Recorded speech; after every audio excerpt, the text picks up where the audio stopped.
Muy bien, en los últimos mensajes hemos estado hablando acerca del ser de Dios, ¿sí? El carácter de Dios. Hemos considerado distintas verdades referentes a cómo es Él, cómo se presenta en las Escrituras, porque no nos queremos hacer un Dios a nuestra medida, no se trata de hacer una caricatura de Dios, queremos ver al Dios que se da a conocer, que se revela a sí mismo a través de su palabra. Y hemos considerado su santidad, su poder, su supremacía, esa soberanía que Él tiene sobre todo, sobre todas las cosas, que Él es quien sustenta todo y todo lo creado.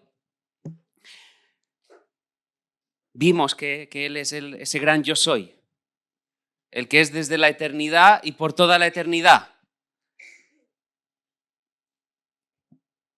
Aquel que habita, que reina en un trono desde siempre y para siempre. Un trono que es inexpugnable, que nadie va a ocuparlo, que nadie va a arrebatarle. Hay un único rey. Y eso es lo que hemos estado considerando, ¿verdad? Y no solo eso, vimos cómo ese rey en su gracia, en su misericordia, nos escogió, nos llamó en un momento determinado de la historia, nos trajo arrepentimiento, fe, para que pudiésemos responder al llamado, vivir por Él, para su gloria, porque de eso se trata mientras nos deleitamos en Él. Cualquier lugar en que estemos se trata de vivir para Él, para su gloria, gozándonos en Él. Se trata de verdades que debemos abrazar y recordar todos los días. Es lo que debemos predicarnos, recordarnos, verdades tocantes a Dios y tocantes al Evangelio, vivir el Evangelio todos los días. Lo que hemos abrazado de corazón, sí, proyectarlo hacia afuera. Eso es lo que necesitamos, verdades centradas en Dios, en el Evangelio, verdades llenas de esperanza, verdades llenas de consuelo, de aliento, de fortaleza en la debilidad, de equilibrio, estabilidad en medio del ruido, en medio de la vorágine, en medio del pecado, vigor cuando el enemigo ataca a nivel personal a su iglesia, para poder resistir en medio de nuestros días, en medio de una generación corrompida, sin perder de vista a aquel que nos llamó en su gloria y excelencia. Ahora, las pruebas del sufrimiento forman parte de nuestros días, ¿no es así? Quien más, quien menos, en un momento determinado de su historia, quizá hoy aquí, habemos más de uno que está pasando por pruebas fuertes, que está experimentando lo que es el sufrimiento. A veces el viento sopla de manera fuerte. Tempestades que irrumpen impetuosas, cuando menos lo esperas. Quizá vas por una carretera, ¿verdad? Parece un tramo recto y de repente una curva. Situaciones que te llevan a pensar que no todo está bajo control. Esa falta de control que te lleva a una sobreexcitación. Situaciones que te llevan a pensar que quizá, que desesperas, que la ansiedad está allí. Notas como el corazón empieza a latir más deprisa de lo habitual, que el pecho se estrecha, que te levantas a las 4 de la madrugada. ¿No lo has experimentado? Que parece que tienes un reloj interno, una alarma que a las 4, oye, ¿cómo puede ser? Cada día despertándome a las 4.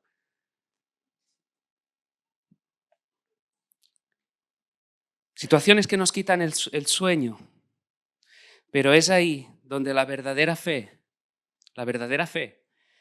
nos permite seguir confiando, nos permite seguir firmes, fortalecidos, asidos en el Señor, por grande, por dificultosa que sea la situación, el problema que se haya podido presentar de repente en tus días. Ahí la fe es más necesaria que nunca, una fe fuerte, una fe, sí, firme, de esa que echa músculo. Quizás se trata de un diagnóstico inesperado. Quizá te acaban de diagnosticar algo que, que tus días parece que se acortan. que tú no estabas al control de tus días, que quizá la vida que los años parece que se están acortando. Una pérdida repentina, una dificultad en el hogar, una dificultad en el matrimonio, con tus hijos, la rebeldía de tu hijo, tu hija, tú estabas tratando de hacer lo mejor que podías, guiado, buscando al Señor, criándole en el temor del Señor y de repente tanta rebeldía y parece que la situación se sale de madre. O situaciones económicas serias, graves, que parece que tambalean absolutamente todo. O una pérdida en el trabajo. Sin embargo, sabemos que es en esas situaciones donde la gracia y el poder de Dios se magnifican de una manera espectacular. Es en esas situaciones cuando uno quizá lo tiene todo, decir es que está todo casi perdido, humanamente hablando no hay solución, no habría salida. Es ahí donde la fe nos lleva a mirar más allá, a levantar la mirada a aquel que está en el trono, al admirable, y decir, Señor, que tu poder, tu gracia, tu gloria brille. No sé si lo veré hoy, mañana, dentro de 3 meses o dentro de 5 años. Pero en esa dificultad, en casa, en el trabajo, en la economía, salud, en la iglesia misma, Señor, muéstrate, porque tú eres el potente, tú eres el rey. Mientras preparaba el mensaje, creedme, y el Señor yo pensaba, es que es precioso, porque la palabra viene siempre en su momento. Y hay tanta gracia, tanta misericordia de parte del Señor que en su providencia nos ha permitido que hoy tengamos un texto que es espectacular. De esos que infunde aliento, esperanza en medio de la desolación, de lo que parecería el caos, la tormenta, que nos permite decir, calma, hay uno que reina, hay uno que está en control, hay uno que es soberano. Y se trata de sus planes, sus propósitos, porque recordad, no es mi historia, no es tu historia, es su historia. Él es el principio y fin de la historia, es su historia. Nosotros tan solo estamos enmarcados dentro de ese escenario, decir, Señor, tú eres el protagonista. Yo doy gracias por ser un actor de estos, el secundario, el número 3, da igual. El primero es Él. Y os decía, hay mucha gracia porque yo sé la historia de más de uno aquí. Yo sé las dificultades y los problemas de los que estamos aquí. Ya sea que lleves poco tiempo aquí, ya sea que lleves muchos años aquí, pensaba en los niños, pensaba en los jóvenes, enseñanzas que se tienen que llevar, pensaba en adultos que están atravesando según qué situaciones. Y pídele al Señor que te hable, que ministre tu corazón, que el Espíritu obre potente, de una manera irresistible, como Él hace. Que la gracia, el poder, la autoridad, la compasión te asombren, porque se trata de eso, de estar asombrados por el Señor. Que el amor de Dios te dé una nueva esperanza, que infunda un aliento en el corazón, porque hay palabras de consuelo, de fe y de esperanza. Vamos a ir buscando en vuestras Biblias, vamos a ir al Evangelio de Marcos, vamos a retomar en los meses que tenemos por delante, o año y medio, o no sé cuánto va a tardar. Vamos a demorarnos ahí, si el Señor lo permite. Vamos a retomar la serie de Marcos. Podéis ir buscando el capítulo 5. Ahora, antes de leer el texto que hoy tenemos por delante, hay varias cosas, algunos de los puntos que en su día, cuando se inició esta serie, recalcamos y es importante tener en cuenta en el día de hoy. En primer lugar, forma parte de uno de los 4 evangelios. Sabemos que ahí se nos narra desde distintas ópticas complementándose cada uno de los evangelios entre sí, qué lugar ocupa, cómo encaja la figura de Jesús dentro del plan de redención. En el caso del Evangelio de Marcos se nos presenta a Jesús como ¿quién?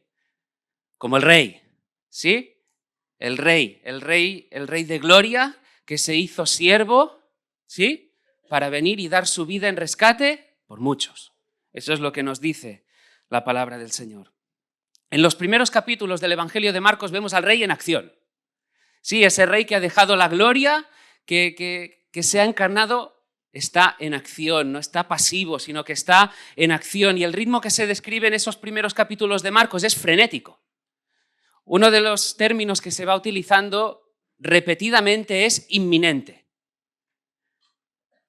Porque quiere dar a conocer, quiere que captemos en un sentido que Jesús no paraba. Estaba activo, había un plan, estaba decidido y él iba a por ello. En este punto es importante considerar que Jesús acababa de irrumpir en el escenario de la historia. Jesús en un sentido había roto el statu quo y cualquier cosa podía pasar. Jesús había venido y estaba decidido, el plan estaba ya en marcha.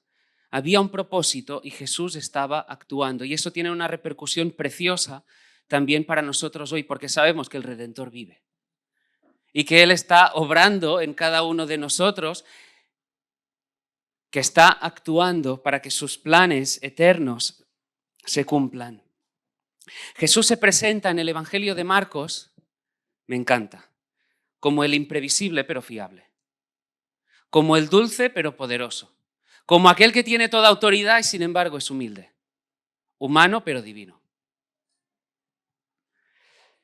El Evangelio de Marcos es un evangelio, es decir, una proclamación de las buenas noticias. La buena noticia de que el Salvador prometido ha venido. Una buena noticia que trae alegría para aquellos que escuchan de esas noticias y responden con un corazón alegre que ha sido transformado. Trae alegría porque sabemos lo que Él ha hecho. Sabemos que el Salvador prometido ha venido. Sabemos que Él ha cumplido con lo que nosotros no podíamos cumplir. Sabemos que Él se ha entregado. Sabemos que el castigo del pecado ha sido satisfecho. Sabemos que Él ha cargado nuestra culpa. Sabemos que la deuda ha sido saldada. ¿Ves cuántas verdades? Y todo lo que Él ha hecho nos impulsa. Una vida centrada en el Evangelio trata de eso, de haber abrazado todas esas verdades, de que nuestra identidad esté anclada por la fe en Él, sabiendo quiénes somos en Él, hijos de Dios, sabiendo quiénes éramos, la esperanza que ahora hay y viviendo en estos días asombrados por Él, no haciendo como si nosotros fuésemos a conseguir cualquier cosa, cualquier mérito, si fuese por nosotros. No se trata de nosotros, insisto, sino hacemos porque Él vino, porque Él se entregó, porque Él sufrió y soportó el castigo que nosotros merecíamos. Porque Él resucitó al tercer día con poder y porque Él ahora está sentado a la diestra del Padre intercediendo por nosotros. ¿Por quién es Él? Y recordando lo que veíamos los mensajes anteriores, y porque se trata de Él, nosotros ahora vivimos una vida sometidos a Él para su gloria y para bendición de su pueblo. Ahora, acompañadme, esto tan solo era la introducción. A Marcos capítulo 5 vamos a leer del versículo 21 al 43. Dice así la palabra: pasando otra vez Jesús en una barca a la otra orilla, se reunió alrededor de él una gran multitud y él estaba junto al mar. Y vino uno de los principales de la sinagoga llamado Jairo, y luego que le vio, se postró a sus pies y le rogaba mucho diciendo: mi hija está agonizando, ven y pon las manos sobre ella para que sea salva y vivirá. Fue pues con él y le seguía una gran multitud y le apretaban. Pero una mujer que desde hacía 12 años padecía de flujo de sangre y había sufrido mucho de muchos médicos y gastado todo lo que tenía y nada había aprovechado, antes le iba peor, cuando oyó hablar de Jesús, vino por detrás entre la multitud y tocó su manto, porque decía: si tocare tan solo su manto, seré salva. Y enseguida la fuente de su sangre se secó y sintió en el cuerpo que estaba sana de aquel azote. Luego Jesús, conociendo en sí mismo el poder que había salido de él, volviéndose a la multitud, dijo: ¿quién ha tocado mis vestidos? Sus discípulos le dijeron: ¿ves que la multitud te aprieta y dices: ¿quién me ha tocado? Pero él miraba alrededor para ver quién había hecho esto. Entonces la mujer, temiendo y temblando, sabiendo lo que en ella había sido hecho, vino y se postró delante de él y le dijo toda la verdad. Y él le dijo: hija, tu fe te ha hecho salva, ve en paz y queda sana de tu azote. Mientras él aún hablaba, vinieron de casa del principal de la sinagoga diciendo: tu hija ha muerto. ¿Para qué molestas más al maestro? Pero Jesús, luego que oyó lo que se decía, dijo al principal de la sinagoga: no temas, cree solamente. Y no permitió que le siguiese nadie sino Pedro, Jacobo y Juan, hermano de Jacobo. Y vino a casa del principal de la sinagoga y vio el alboroto y a los que lloraban y lamentaban mucho. Y entonces les dijo: ¿por qué alborotáis y lloráis? La niña no está muerta, sino duerme. Y se burlaban de él, mas él, echando fuera a todos, tomó al padre y a la madre de la niña y a los que estaban con él, y entró donde estaba la niña. Y tomando la mano de la niña le dijo: Talita cumi, que traducido es: niña, a ti te digo, levántate. Y luego la niña se levantó y andaba, pues tenía 12 años, y se espantaron grandemente, pero él les mandó mucho que nadie lo supiese, y dijo que se le diese de comer. Aquí vemos en este pasaje dos historias que se cruzan entre sí. Dos situaciones en las que humanamente hablando no había, como decía antes, ningún tipo de solución que se pudiera esperar.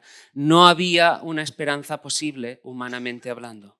Todo lo contrario, todo lo que esta mujer y ese padre de familia, Jairo, todo lo que podían esperar era desolación, lamento, amargura, tristeza y un sinfín de preguntas de cómo hacer en su porvenir. La desgracia había tocado a la puerta de esas familias. Por un lado tenemos a una mujer a quien 12 años antes se le había diagnosticado esa enfermedad, esa mujer que padecía de ese flujo de sangre. Había gastado absolutamente todo, ya no tenía más recursos, había gastado todo en médicos, en tratamientos, y nos dice la palabra que aún estaba peor. La situación 12 años después era peor que en el momento del diagnóstico. Sin embargo, la desgracia no tocó tan solo a la puerta de esa mujer pobre, sino que también tocó a la puerta de alguien respetado, reconocido en medio de la sociedad, como era ese hombre llamado Jairo. Pero todavía no se había dicho la última palabra, todavía había espacio para la fe. Todavía debían tener ese encuentro con Jesús. Eso es lo que iba a marcar la diferencia.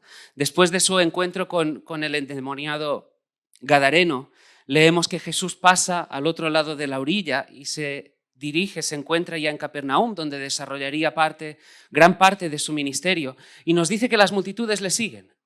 Las multitudes están alrededor de él y nos podemos imaginar, situarnos en la escena y ver a Jesús tratando de avanzar en el camino y estando constantemente tocado y empujado según cómo por las multitudes. No podía disponer de un paso ligero y de ir tranquilamente como si fuese una charla informal. Él iba, había un ritmo, un frenesí constante, lo decíamos antes, era inminente, él iba actuando. Había una decisión, él seguía, él sabía lo que estaba haciendo, no paraba. Pero había las multitudes que empujaban. Y en medio de la multitud estaba Jairo. Y eso no era cualquier cosa. Jairo no era un cualquiera. No era uno más, no era un desconocido. No era un desconocido en medio de la sociedad. Jairo era un líder religioso, alguien socialmente respetado y reconocido, muy respetado. Formaba parte de los principales de la sinagoga de Capernaum, ahí donde los judíos se reunían para estar y celebrar el culto en el día de reposo. Tenía una autoridad, formaba parte de aquellos del liderazgo religioso por causa de su carácter, su capacidad de liderazgo, también su devoción hacia Dios. Le tenían un respeto, era la autoridad, era visible. Los ojos de los demás estaban puestos también sobre él. El paso que diese Jairo iba en un sentido a provocar cierto ruido. No sería lo mismo que lo hiciera cualquier otro. Tenía un vínculo con los notables, aquellos del momento, los escribas y fariseos. Por cierto, aquellos que mostraron enseguida su animadversión hacia Jesús, que enseguida trataron de poner a prueba y de tentar al Hijo de Dios. No compartían la enseñanza de Jesús, lo denunciaban a él y a todo lo que tuviera que ver con él. Sin embargo, a pesar de su posición social, a pesar del lugar que ocupaba en la sinagoga, a pesar de su estatus, a pesar de su fama, leemos en nuestro texto que se postra a los pies de Jesús. Versículo 22. Vino uno de los principales de la sinagoga llamado Jairo, y luego que le vio, se postró a sus pies. ¿Veis la repercusión que tendría eso? Y que se postrara no era una simple reverencia. Implica que la barbilla de Jairo tocaba el suelo. Él estaba reconociendo su debilidad, estaba reconociendo su pequeñez y estaba reconociendo la grandeza de aquel que tenía delante. ¿Os imagináis lo que esto supondría para aquellos que estaban con unos ojos puestos en la autoridad religiosa del momento? Implicaba un reconocimiento, pero es que Jairo tenía un desespero. Había una situación que hacía que Jairo estuviese desesperado. Versículo 23. Rogaba mucho diciendo, mi hija está agonizando, ven y pon las manos sobre ella para que sea salva y vivirá. Jairo se postró a los pies de Jesús y le rogó por su hija porque estaba agonizando. Su hija se estaba debatiendo entre la vida y la muerte. La muerte, había tocado a uno de los tesoros del corazón de Jairo. Junto a su esposa, su pequeñita, su única pequeñita, porque era su única hija, estaba a punto de morir. Una niña de tan solo 12 años de edad. Y en medio de esa situación, Jairo se olvida absolutamente de todo, se olvida del que dirán, de cómo le vean, de lo que van a pensar, de lo que van a decir. Dice, me da igual, yo sé que Jesús puede sanar, yo sé que Jesús puede salvar y me postro y le pido y que se vaya conmigo a casa y que toque a mi niña. Jairo había visto a Jesús en otras ocasiones. Jairo conocía de los milagros que había hecho. Jairo sabía de la autoridad que Jesús había tenido sobre la enfermedad, de la autoridad que había tenido sobre los demonios. Y si había algún rayo de esperanza, se encontraba en Jesús. Le pide por sanidad, le pide por salvación. La niña estaba prácticamente muerta y a menos que el Señor hiciera algo, iba a morir. El corazón de padre de Jairo le llevó en un sentido a decir, me da igual todo, me da igual lo que digan, me da igual si eso acaba con mi reputación, me da igual si esto implica que vengan sobre mí las críticas, me da igual si pierdo el estatus, el rango, me da igual, se trata de mi niña. ¿Cuántos padres no habemos aquí que haríamos lo que fuera por nuestros hijos? A renunciar a lo que fuera, a sacrificar, a esforzar, a pelear, a luchar,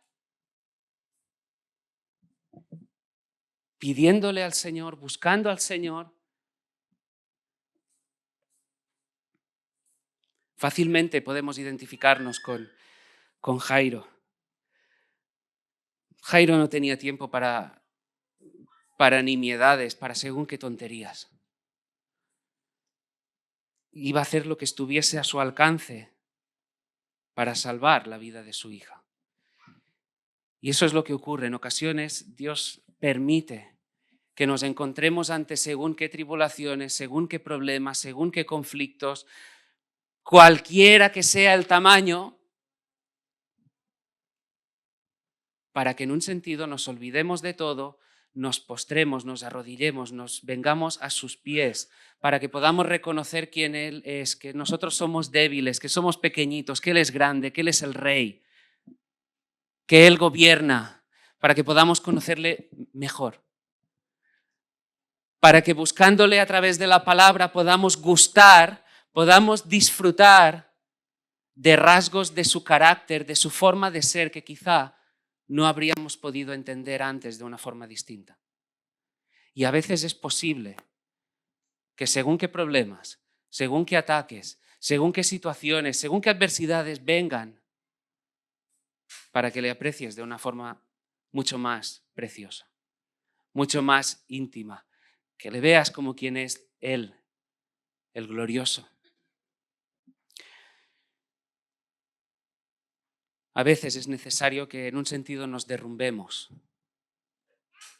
que las cosas alrededor se derrumben para mirarle a Él, para reconocer la debilidad, la pequeñez, el que nosotros somos en nosotros mismos incapaces, que Él es el que sustenta, que Él es el que fortalece, que Él es el todo y a quien queremos seguir. Y puede que hoy lo estés pasando mal, que los problemas, las dificultades se hayan presentado a tu vida, que los sufrimientos estén ahí al orden del día, que la inquietud, la inseguridad, la sensación de caos, en un sentido, esté ahí tratando de hacer mella en el corazón. Pero fíjate, 1 de Pedro 5:7. Se trata de abrazar estas verdades, echando toda vuestra ansiedad sobre Él, porque Él, ¿qué? Él tiene cuidado de vosotros. El Señor no desampara a los suyos. Él controla, Él gobierna, Él sabe lo que necesitamos. Él tiene sus planes, sus propósitos que avanzan imparablemente. Repito lo que decíamos el otro día, nada ni nadie le dice, ¿tú qué haces? Él es el incomparable. Él es el incomparable.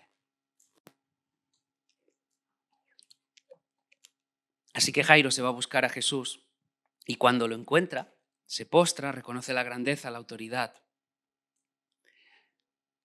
Y a partir de ahí, como decía, hay un rayo de esperanza. Jesús le dice, levanta Jairo, vamos hacia tu casa. Y ahí les tenemos, ¿verdad? Se van dirigiendo hacia la casa de Jairo y Jairo estaría pensando, lo tengo. Ahora no hay tiempo que perder, hay que ir a toda prisa, hay que seguir avanzando hacia la multitud, hay que abrirse paso. No hay tiempo que perder. Hay una esperanza. Lo que humanamente hablando era imposible, ahora tengo al maestro en mayúsculas, tengo al médico en mayúsculas. El que tiene toda autoridad sobre todas las cosas está conmigo, de la mano, acompañándome. Y estamos yendo hacia mi casa, está la niña agonizando, pero es que tengo al Salvador en mayúsculas que está viniendo conmigo. Pero algo ocurre entonces. Cuando Jairo quería que nada ni nadie los detuviera, porque no había ni un segundo que perder, de repente alguien toca el manto de Jesús y Jesús se detiene en el camino. Versículos 25 al 28. Pero una mujer que desde hacía 12 años padecía de flujo de sangre y había sufrido mucho de muchos médicos y gastado todo lo que tenía y nada había aprovechado, antes le iba peor, cuando oyó hablar de Jesús, vino por detrás entre la multitud y tocó su manto, porque decía, si tocare tan solamente su manto, seré salva. Ahora, fijaros, escuché leyendo en algunos recursos estos días preparando el mensaje, leía esto, es algo precioso. Fijaros, 12 años atrás, la enfermedad había tocado a la puerta de esa mujer, ¿verdad? estaba enferma, gravemente enferma. Y 12 años atrás, una niña nacía. A la vez que esa mujer 12 años atrás caía gravemente enferma, 12 años atrás la niña de Jairo nacía. Y ahora, en la gracia, en la providencia del Señor, estas dos historias se iban a encontrar. Se iban a encontrar e iban a quedar unidas para siempre. También para ti y para mí, para que podamos aprender y abrazar todas las lecciones que encontramos aquí. Jesús dice, ¿quién me ha tocado? Y la respuesta, la reacción de los discípulos es, Señor, ¿quién no te va a tocar? Si es que estás entre la multitud, si es que acabas de llegar y es que todos te están siguiendo, te están empujando, estás apretado, ¿no? ¿Cómo que quién te toca? Pero ahora el foco de la historia se redirige hacia esa mujer que toca el manto de Jesús. Una mujer que, a diferencia de Jairo, no vino de frente, sino que vino por detrás. En primer lugar, por la cultura, sí había una diferencia, hombres y mujeres, era una mujer.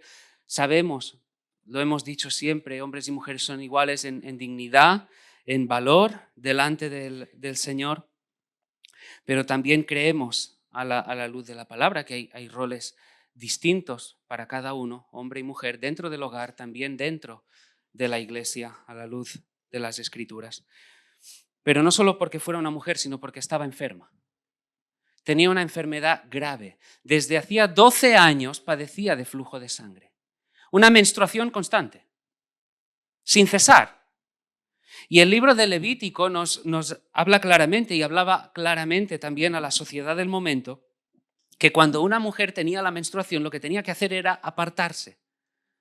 Tenía que apartarse, esperar que ese flujo cesara, luego tenía que lavarse y entonces reincorporarse de nuevo a la vida en sociedad, con los suyos, los más cercanos también, en lo referente al culto de adoración a Dios. 12 años en los que esta mujer sufría gravemente, padecía un duro sufrimiento. Ni podía ser tocada por nadie, ni en un sentido podía participar de nada. Y nos habla en un sentido también de lo que hace el pecado, ¿no es así? Genera una distancia, el pecado provoca distancias, separaciones, que relaciones se resquebrajen con los seres queridos, esa mujer estaba sufriendo de impureza, no podía llevar una vida normal, más allá de la debilidad física que por supuesto causaría ese tipo de enfermedad. Por otro lado, estaría amargada, estaría lamentando, estaría desolada, estaría destrozada. Pero en tercer lugar, y no menos importante, estaba sin contacto con el templo, sin Dios, lo que provoca el pecado. Las mismas consecuencias que trae el pecado, lo mismo que ocurrió cuando nuestros primeros padres pecaron, expulsados de la creación del huerto. El pecado rompe la relación con Dios. El pecado revienta el estar de uno mismo y el pecado rompe relaciones. 12 años de sufrimiento físico, 12 años de separación física, emocional y también espiritual, pero es que no tan solo eso, también versículo 26 nos dice que lo había gastado todo. 12 años en los que lo había intentado absolutamente todo, había ido de un sitio a otro, pensaríamos de una clínica a otra, de un profesional a otro, de un médico a otro, lo que fuera con tal de sanar y no había manera. Había gastado todos sus recursos. Estaba en bancarrota. Ya no tenía absolutamente nada. Imaginaros, apartados de la sociedad y sin nada. No solo había sufrido, sino que había empeorado. Pero nos dice el texto que oye hablar de Jesús, viene por detrás entre la multitud, toca el manto, porque decía, si tan solo tocare el borde de su manto, seré salva. Y enseguida seguimos leyendo que Jesús, ¿no?, sintió ese poder que salía y pregunta: ¿quién me ha tocado? La mujer está dispuesta a todo. Como ese Jairo que en la desesperación y que le da igual lo que digan y lo que piensen y dice: yo me postro a los pies de Jesús porque sé quién es. Esa mujer escucha hablar de Jesús y podemos pensar que se camufla, se tapa, lo que sea, va por detrás y toca el borde de su manto, hace una locura, deja de lado cualquier circunstancia social de lo que dirán, de si la apedrean. Pero es que necesita sanidad, necesita salvación. Destaca también en ese sentido la actitud arriesgada y violenta que mostró esa mujer para acercarse a Jesús. El cristianismo no es pasivo. El cristianismo no entiende de quedarse de brazos cruzados. Iglesia, el cristianismo no entiende de ver la vida pasar y decir: bueno, yo me quedo aquí sentado y que el tren pase. No va de eso.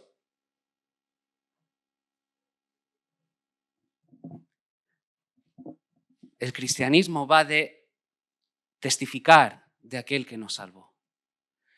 El cristianismo va de glorificar al Padre con nuestras buenas obras. El cristianismo va de velar y orar. El cristianismo va de remangarse en favor del hermano. El cristianismo va de compromiso y responsabilidad para con la iglesia. El cristianismo va de procurar por el bienestar y la felicidad del hermano. No se trata de lo que yo quiera, sino de lo que pueda favorecer y bendecir al hermano. No se trata de mi comodidad, sino de los demás. Un amor que sea un reflejo de lo que el Señor, del amor del Señor derramado en nuestros corazones por el Espíritu. Un amor que no va a la suya. Un amor que no es egoísta, sino que se preocupa, que no entiende de envidias. Una actitud violenta, en el mejor de los sentidos, agresiva, porque el cristiano sabe que es un soldado. Hombres y mujeres del Señor saben que estamos en guerra, que se está librando una guerra y que como te quedes de brazos cruzados te da el balazo. Hay que estar atentos, hay que estar sobrios, hay que esforzarse, como recordábamos el viernes en la reunión de oración. El pueblo que conoce a su Dios, que se esforzará y actuará.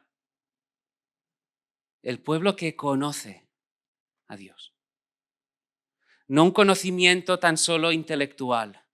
No se trata de lo que yo sé de Dios, lo que yo he aprendido de Dios, del material que he acumulado en la cabeza de Dios. Es ese conocimiento que viene de un caminar con Dios, de una relación viva, cálida con el Señor.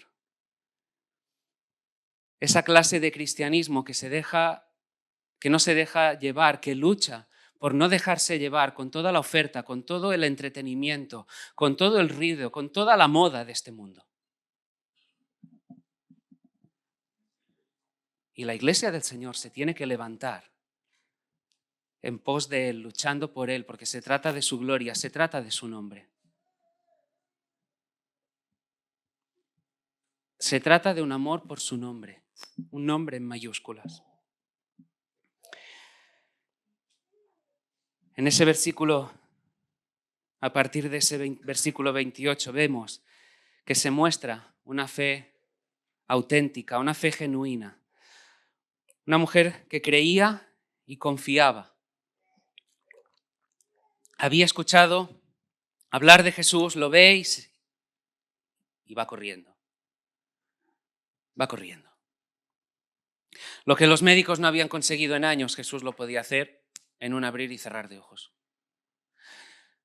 Lo que los médicos con todos sus esfuerzos, con todos sus intentos durante años habían intentado, Jesús en un momento podía hacerlo. Ahora alguien decía, esa mujer tenía una fe fuerte, pero una teología débil. Esa mujer tenía una fe fuerte, pero una teología débil. Una teología un poco distorsionada, porque pensaba que dependía de tocar el manto. El manto en sí mismo no tenía nada. La fe es en Jesús. La fe es en el Señor. Dice, tu fe te ha hecho salva. Claro, algunos, cogiendo el texto, argumentarán y dirán, es que es por la fe. La fe es lo que lo consiguió. Y algunos, a veces, en algunas iglesias, algunos predicadores enseñan que todo depende de la fe de uno. Entendedme, la fe es importante, por supuesto. Fe en Jesús. Ahora, algunas cuestiones que debemos considerar. Nuestra fe nos la da Dios. La fe es un don de Dios. No todo el mundo tiene fe. Confiar en la palabra, confiar en Él, confiar en su señorío, en la salvación que hay en Él, confiar en quién es Él, eso es la fe. Hay una constante tensión entre la soberanía de Dios y la responsabilidad del hombre. Como decía antes, Dios nos regala la fe, es gracia, es don, es un regalo que proviene de Él en su soberanía, pero nosotros tenemos una responsabilidad.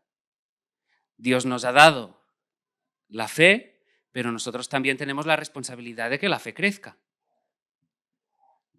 de que eche músculo, que no sea una fe débil, blandengue. Ahora, ¿cómo crece la fe? Sencillo. Lee la palabra. Para que cualquiera que sea la situación que se presente, tu fe te lleve a Dios, que puedas ver a Dios como es. Ora, reúnete con hermanos. Procura andar con personas maduras en la fe. No te dejes llevar por según qué enseñanzas. Algunos dicen que depende de la fe de cada uno y luego viene la enfermedad y si la enfermedad no se va, si la enfermedad no sana, si según qué problema no se soluciona, dicen, eso es que te falta fe.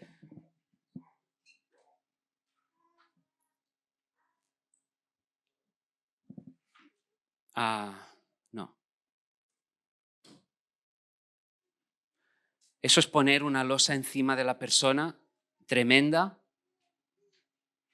de la que difícilmente pueda sacar cabeza. Y hemos vivido situaciones así. Personas que tenían una enfermedad de alguien, de un ser querido cerca, y alguien diciéndoles que te falta fe. ¿Cómo le dices eso? ¿Y dónde está la soberanía de Dios? ¿Dónde está la voluntad de Dios? Lo que tienes que orar es, oye, sana. Señor, sana, por favor, te lo pido, pero te pido que tú te glorifiques. Señor, se trata de tu voluntad. Y si no sana, no es por mi fe, es por la voluntad de Dios. Y que en una situación o en la otra el Señor se lleve la gloria, punto. No pongas esos pesos. No te dejes llevar por según qué tipo de enseñanza. Si te predican eso, sal corriendo. Te lo digo por amor a ti. Ante según qué enseñanzas, sal corriendo, huye por patas. Huye. Se trata de la voluntad del Señor. Poder ha salido de mí. He conocido que ha salido poder de mí, leemos en Lucas 8:46. Jesús avanzando, la gente tocando, apretando, empujando. Y Jesús siente que ha salido poder. ¿Quién me ha tocado? Y los discípulos, Señor, ¿cómo que quién te ha tocado? Estarían pensando, que entendedme, ¿estás de guasa? ¿Cómo que quién te toca? Si hay una multitud, hay cientos que te siguen. ¿Cómo que quién te toca?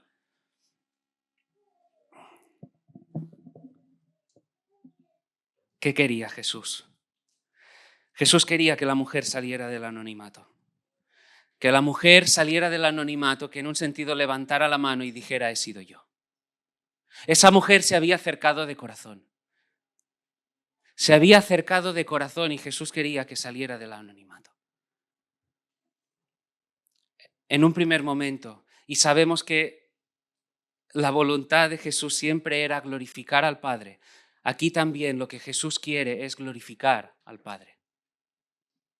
Que en medio de esta calle se contara públicamente el testimonio de alguien que había sido sanado, que había sido sanada por el poder de Dios.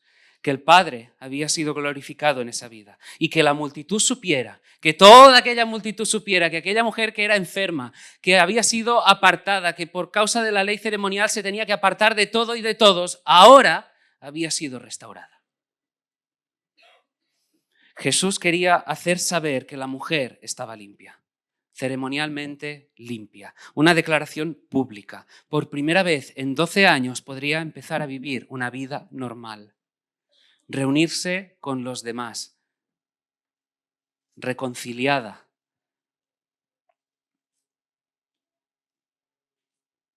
Reconciliada. ¿Te das cuenta? No tan solo fue sana, se fue a casa sana y salva. Se llevó el doble.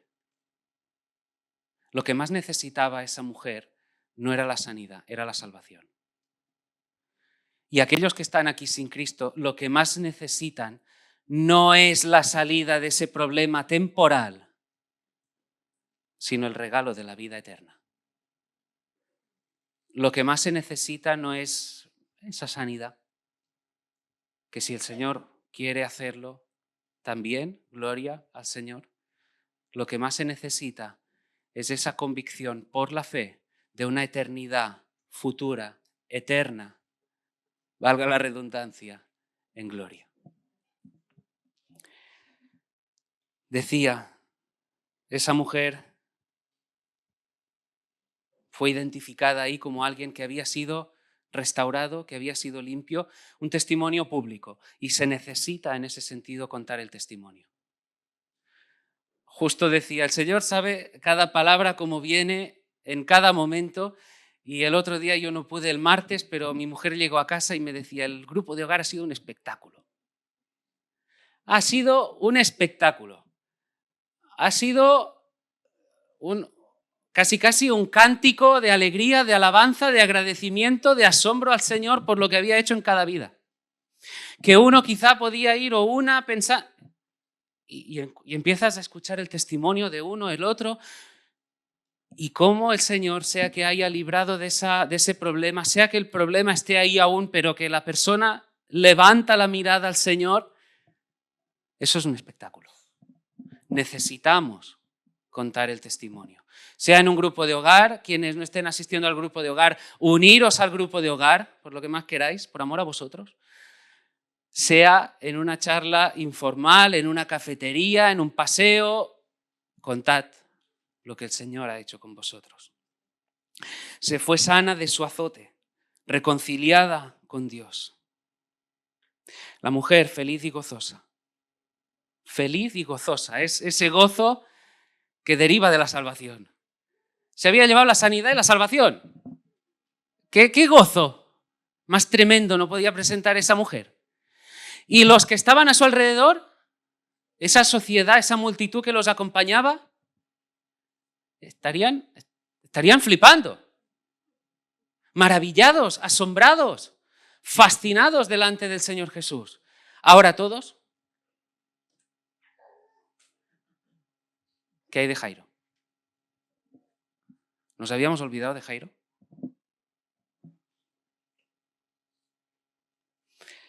Recuerda que la hija de Jairo, la única hija de Jairo, está agonizando. Está al borde de la muerte. No es que esté sufriendo un poquito, porque es que mira qué problemita se le ha presentado en el colegio, esa niña que ha dejado de hablarle, ese vecino que le está haciendo la vida imposible. No, la muerte ha llamado a la puerta de su casa y la hija de Jairo está agonizando. Está en peligro, cada segundo cuenta. Lo hemos dicho antes, no hay tiempo que perder. Hay que ir hacia la casa, la niña agoniza. Vamos corriendo, vamos a abrirnos paso entre la multitud.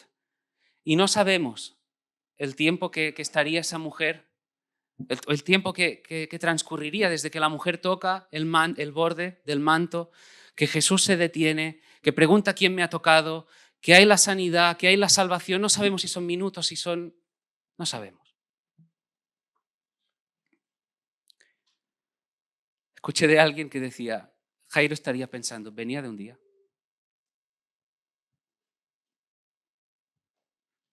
Venía de un día. Si llevas 12 años con esa enfermedad, venía tan solo de un día si mi hija se está debatiendo entre la vida y la muerte. Llevas 12 años agonizando, no venía quizá de unas horas o de que pasaras la noche y mañana, oye, mañana ven a buscar a Jesús, pero hoy, si ya nos íbamos a prisa, íbamos directos hacia casa.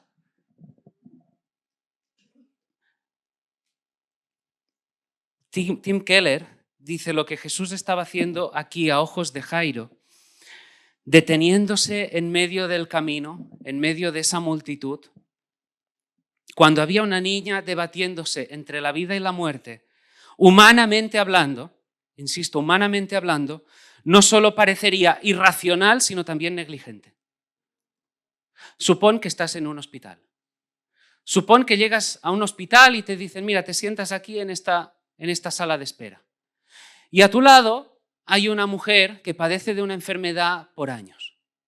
Una enfermedad crónica, degenerativa, que sabes que va a salir del hospital sin, oye, pues con el mismo diagnóstico o le van a dar un tratamiento, algo que calme.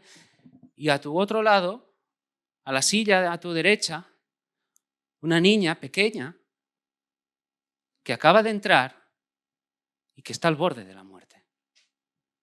Ahora imagínate que viene el médico de turno y se dirige a la mujer viendo que está la niña pequeña agonizando y ve a la mujer que lleva 12 años y le dice, usted pase, ¿qué piensas? ¿Cómo que qué pase? Os aseguro que en el momento en que un médico le dijera a la que padece una enfermedad crónica que pase por delante de la que se está debatiendo entre la vida y la muerte, ese médico tiene una querella que le espera a la salida del hospital. Porque ha sido negligente, ha sido un irresponsable, ha quebrantado todo principio profesional. Y lo que le espera es una querella. Lo que le espera es tener que responder delante de los tribunales. Como dice Tim Keller, así actuó Jesús en un sentido. Parecería negligente. Pero, ¿qué sigue a continuación?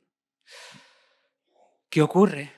Lo que todos temían. Versículo 35. Se acercan a Jairo y le dicen, tu hija ha muerto. Las palabras más terribles que un padre pudiera escuchar. Escuchar, tu hija ha muerto. Lo natural es que los hijos entierren a los padres, no al revés. Y solo el que ha pasado por ahí puede entender de lo que realmente estamos hablando. Era como decía antes su hija, su única hija, no había, era la única hija que tenía Jairo. ¿Os imagináis el peso que traería esa frase sobre él? La carga, la desolación, iba a romper, a reventar su alma. La muerte es, como decimos, intrusa. La muerte es fea, es traicionera. La muerte no obedece al plan, al diseño original de Dios. Y la separación produce un dolor, un fuerte dolor en el alma por la pérdida de un ser querido, en ese caso, alguien tan querido como es una hija. Y Jairo pensaría, no sabemos todo lo que pensaría Jairo, pero de alguna forma, al hilo de lo que hemos estado comentando hasta ahora, Jairo podría pensar, Jesús ha llegado tarde. ¿Qué pasaría por su mente? Ya te respondo, Jesús no llega tarde. Jesús no llega nunca tarde. Nunca llega tarde. Y aquí se nos presenta el poder, la compasión la ternura, el amor de Jesús brillando con todo su esplendor. Mira, en el mismo momento en que esa mujer toca el borde del manto de Jesús, Jesús no tan solo sabe quién le ha tocado. Iba a preguntar quién ha tocado para que saliera a la luz el testimonio de la mujer, pero él sabía quién le había tocado y sabía en aquel momento también cómo estaba la hija de Jairo. A Jesús no se le estaba escapando nada, absolutamente nada.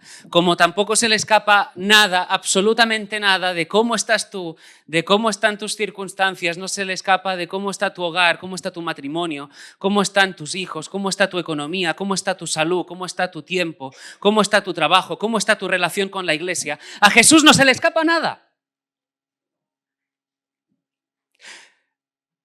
Tu mente finita y tu agenda finita, limitada, no tienen comparación con Él. Él tiene sus planes, sus propósitos eternos. Todo, absolutamente todo, está bajo su control. Y eso debe producirnos descanso.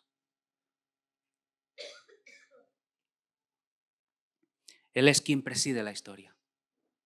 Unamos los puntos con lo que hemos estado compartiendo. Es su historia. Él la gobierna.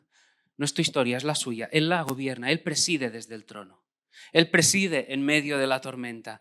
Es un trono que está en paz, irremovible, que nada ni nadie puede usurpar. Es inexpugnable. El cielo gobierna. Póntelo en mayúsculas. El cielo gobierna.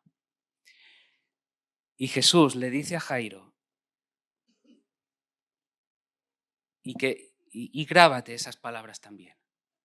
Porque eran para Jairo, pero son también para nosotros. Por eso os decía, se trata de un mensaje lleno de gracia, de amor, de esperanza, de ternura, de demostración del poder y la potencia de Dios.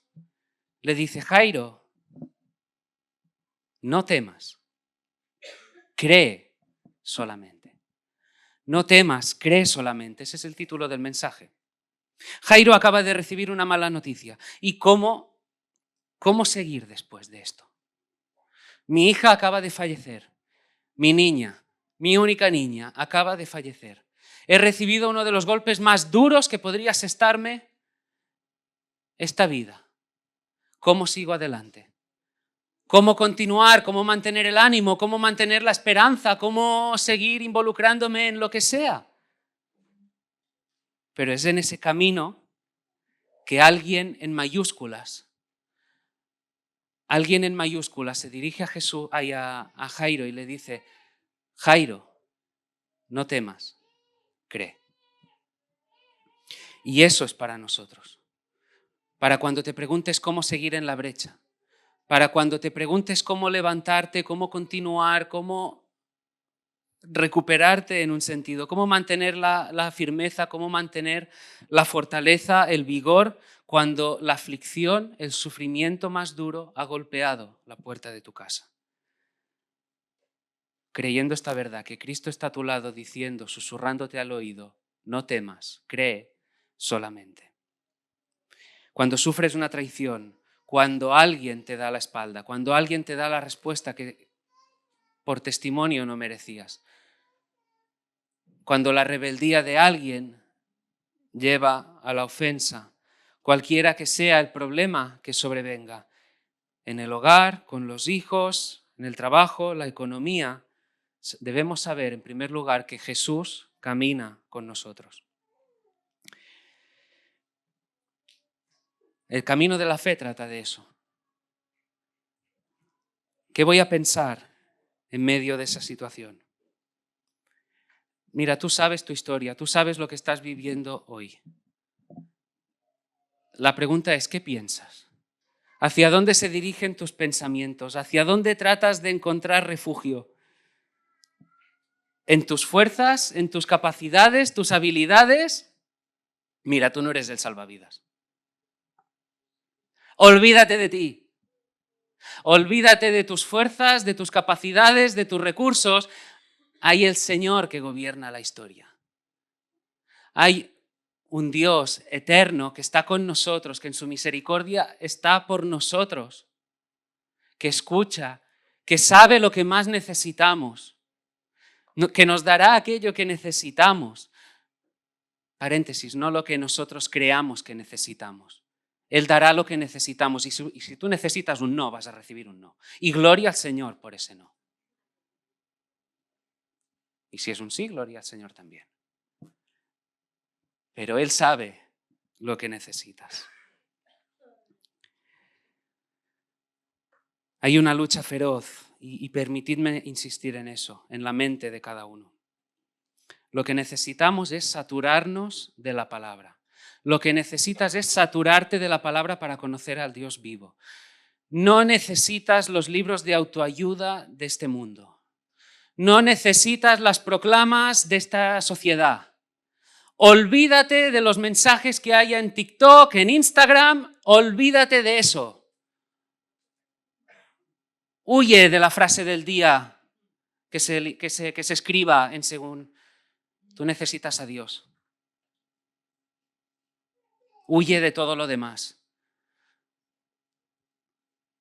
Necesitas un consejo que sea un consejo basado en la palabra.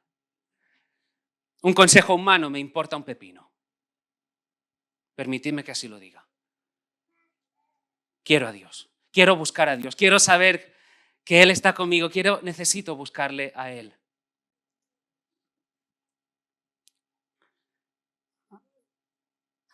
En estas semanas, os decía antes, parece que cada uno tiene una alarma en su interior. No sé si os ha pasado. Llevaba yo unos días levantándome a las 4. Y un día me levanté con el corazón que iba deprisa y se lo compartí a mi mujer, me dio la mano. Yo admiro la capacidad que tiene mi mujer enseguida de eso, de levantar la mirada al Señor y decir todo está bien. Digo, sí. Y hay un texto que me acompaña, Salmo 121, alzaré mis ojos a los montes. ¿De dónde vendrá mi socorro?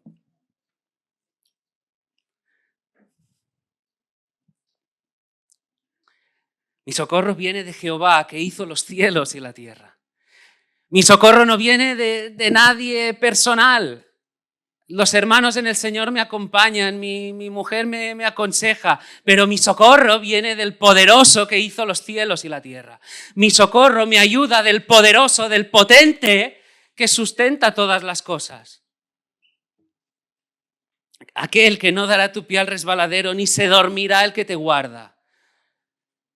No se adormecerá ni dormirá el que guarda a Israel. Jehová es tu guardador, es tu sombra a tu mano derecha. El sol no te fatigará de día, ni la luna de noche. Jehová te guardará de todo mal. Él guardará tu alma. Tu alma está segura, confiada, fuerte, firme en el Señor. Y como tú fijes tu mirada hacia ti, como confíes en ti, como confíes en tus posibilidades, que depende de ti, estás al borde del caos. Olvídate de tu yo. El mejor ejercicio que puedes hacer es olvidarte de ti. Por amor a ti, por amor a tu alma, por amor a tu futuro, para la gloria del Señor, olvídate de ti. Mírale a Él, considérale a Él, búscale a Él, sigue sus pasos, sus caminos, que Él sea tu guía, que Él sea tu fortaleza. Es su voluntad. Cuando la ansiedad llama a la puerta, ¿dónde te refugias? ¿Qué pasajes tienes en mente? Cuando estás afanado y uno empieza a temblar. La vida es más. La vida es más, dijo el Señor. Sermón del Monte, la vida es más. Considera, mira los pajarillos, mira los lirios, mira cómo no te va a dar a ti lo que necesitas. Busca primero el reino de Dios y su justicia y lo demás será añadido. Lo que necesitas para sobrevivir, lo que necesitas para tu preservación, Él te lo va a dar.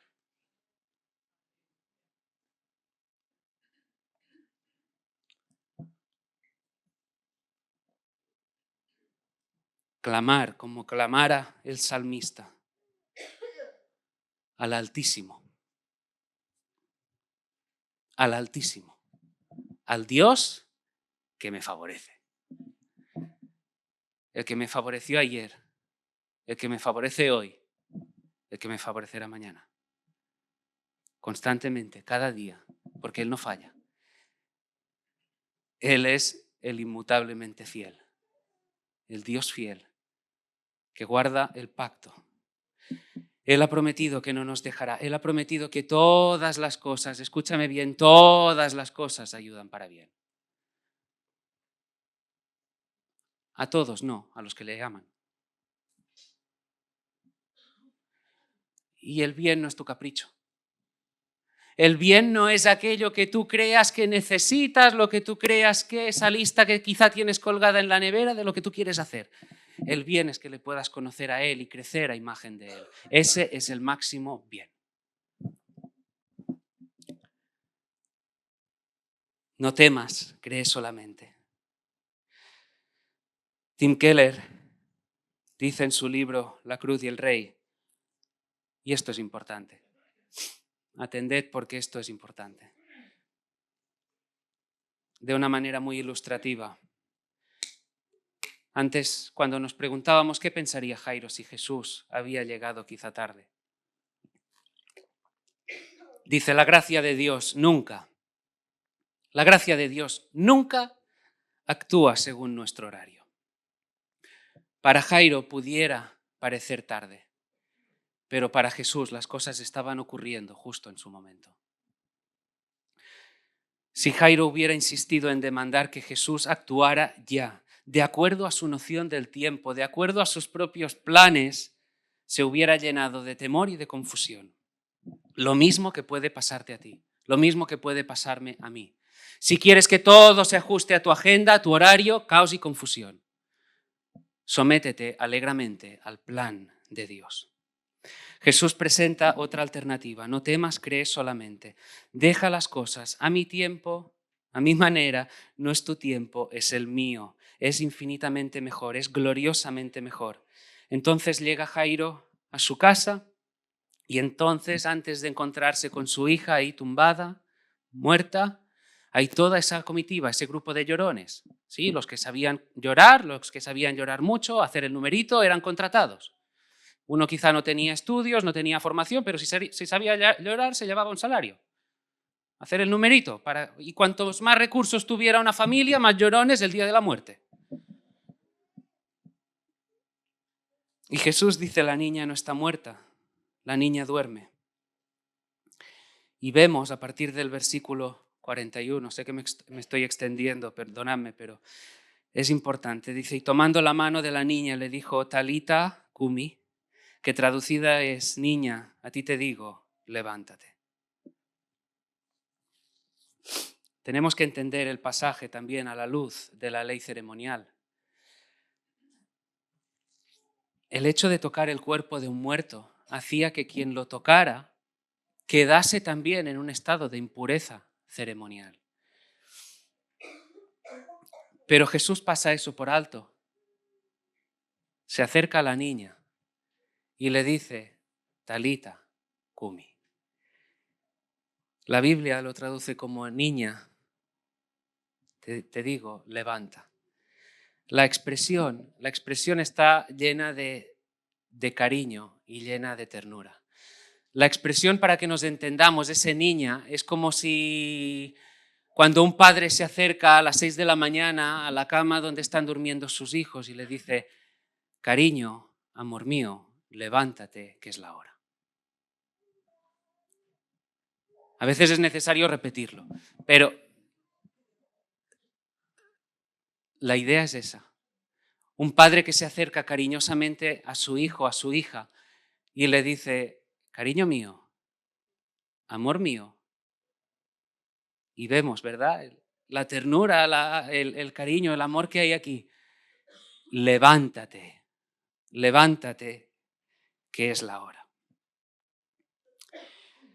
Voy terminando en el último punto del mensaje. Hay algunas cosas que quiero que entendamos. Permitidme 5 minutos. Hemos dicho antes, se trata de 2 vidas, 2 historias paralelas. Iniciaron 12 años antes. En una casa, lamento, una enfermedad grave, una enfermedad en la que no había esperanza. En la providencia del Señor, en otra casa, alegría. En una casa, tristeza, una enfermedad, en otra casa se celebraba la vida. 12 años atrás en un hogar se lloraba por la enfermedad, en otra por la vida. 12 años después, aquella que lloraba por la enfermedad había sido sanada y salvada. Y en la otra casa, 12 años después, se lloraba por la muerte. Y a veces la vida es así. A veces la vida está formada por alegrías, tristezas, y hay personas que quizá llevan tiempo disfrutando de cierta tranquilidad y mañana espera uno de esos vientos, una de esas tempestades que parecen querer asolar. En las mismas escrituras, en el libro de Eclesiastés, Dios dice que hay tiempo para todo. Hay tiempo de nacer y tiempo de morir, tiempo de plantar, tiempo de arrancar lo plantado, tiempo de matar y tiempo de curar, tiempo de destruir y tiempo de edificar, tiempo de llorar y tiempo de reír, tiempo de endechar y tiempo de bailar, tiempo de esparcir piedras, tiempo de juntar piedras, tiempo de abrazar y tiempo de abstenerse de abrazar, tiempo de buscar, tiempo de perder, tiempo de guardar, tiempo de desechar, tiempo de romper y tiempo de coser, tiempo de callar y tiempo de hablar, tiempo de amar y tiempo de aborrecer, tiempo de guerra y tiempo de paz. Versículo 11. Todo lo hizo hermoso en su tiempo y ha puesto eternidad en el corazón de ellos. Jesús dice, no temas, cree solamente. No temas, cree solamente. Bien, ¿qué creemos? Mira, en primer lugar, que Dios sabe lo que hace. Que a Dios no se le escapa absolutamente nada, que Él es el soberano, que Él es el todopoderoso que reina con poder, que Él sabe lo que necesitas, que Él sabe cómo hacer y cuándo hacer las cosas, que para Él no hay imposibles, que Él es capaz, que es un Dios potente y capaz. Algunos pensaban que quizá llegaba tarde, Jairo quizá pensaba que demoraba tarde, pero esa demora en el tiempo era una demostración por parte de Dios de su amor.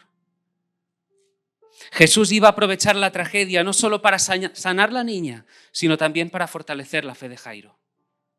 Dios manifiesta su amor haciendo las cosas en su tiempo y a su manera, para nuestro bien. No es porque sea negligente, no es porque se mueva por la irracionalidad o porque sea un irresponsable, ni mucho menos. No es por descuido, es por amor. Y a veces lo que ocurre es que en nuestra insensatez no conseguimos conectar los puntos. Y dejamos que se nuble la mirada. Nos dejamos arrastrar, llevar por el caos de la situación y hay que mirarle a Él. Ver quién es, confiar en cómo es, considerar todas sus promesas. Y Él ha prometido que todas las cosas ayudan para bien. Lo que hay que hacer es aceptar que Él tiene el control, que Él está sentado en el trono y Él es infinitamente superior a nosotros. Jesús tuvo que entrar en contacto con la impureza. Con esa mujer que tocó el borde de su manto. Era una mujer que es ceremonialmente impura, apartada de Dios. Tocó la niña ceremonialmente, ¿qué pasaba? Lo hemos dicho, si tocabas un muerto quedabas impuro. Eso es la representación del Evangelio. Jesús entró en contacto con la impureza. Se mezcló con nuestras impurezas, sin contaminarse por ellas. Se entregó en la cruz como un pecador, como lo que tú y yo somos, como lo que éramos. Nos libró de nuestros pecados, soportó la ira del Padre, aplacó esa ira. Se satisfizo la justicia sobre sus hombros, el justo por los injustos. Él pagó el castigo, saldó la deuda, nos reconcilió. Como ocurriera con esa mujer y esa niña, reconcilió. Ahora, una pregunta. Si tú ya estás en Cristo y estás pensando en los problemas que están asediando en tu día a día, Te pregunto, porque debemos pensar también en eso. Quizá tienes un problema, sí. No lo voy a relativizar, que nadie piense que lo estoy relativizando. Quiero dar palabras de esperanza, palabras de alegría y de aliento en el Señor. Pero pregúntate lo siguiente: si tú ya estás en Cristo, ¿no te ha dado Él ya lo que más necesitabas? Lo que más necesitabas no era una solución a ese problema temporal. Lo que más necesitabas era salvación. Tu mayor problema no era la dificultad económica o la traición que hayas soportado o lo que sea, o el problemilla en el matrimonio de esta mañana o con los hijos, la rebeldía y la pérdida de ese lugar de trabajo. No. Entiendo que te preocupe y nos preocupa, pero nuestro mayor problema fue milagrosa y poderosamente solucionado por su gracia, por su misericordia. Si tú estás aquí sin Cristo, necesitas venir a sus pies, reconocer su señorío, que la salvación es en Él. Arrepentirte de tus pecados, de la fealdad del pecado, reconocer la culpa. Reconoce que Él está en control, que Él es el Todopoderoso, el que gobierna. El pasaje empieza en desesperación, angustia, lamento, tristeza y termina en adoración. Termino. ¿Qué hay de ti? ¿Qué hay de ti? ¿Qué vas a hacer en medio de la aflicción? ¿Qué vas a hacer en medio del sufrimiento? Él es el poderoso. Él es el poderoso. Y si tú crees, Él dice, no temas, cree solamente. No temas, cree solamente.